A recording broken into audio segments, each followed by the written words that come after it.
Look what Jesus has done. Excel in his grace of giving. 2 Corinthians 8 verse 7. The boy was only 8 when he announced to his parents' friend Wally, "I love Jesus and want to serve God overseas." During the next 10 years or so, Wally prayed for him.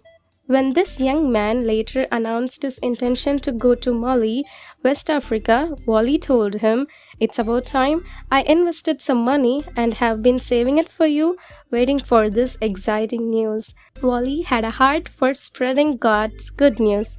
When Jesus and his disciples needed financial support as they traveled from village to village telling the good news, a group of women Jesus had healed helped to support them out of their own means.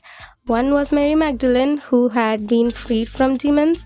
Another was Joanna, the wife of an official in Herod's court. There were many others whose spiritual needs Jesus had met. Now they were helping him and his disciples through their financial resources. When we consider what Jesus has done for us, his heart for others becomes our own. Let's ask God how he wants to use us. Thank you. God bless you.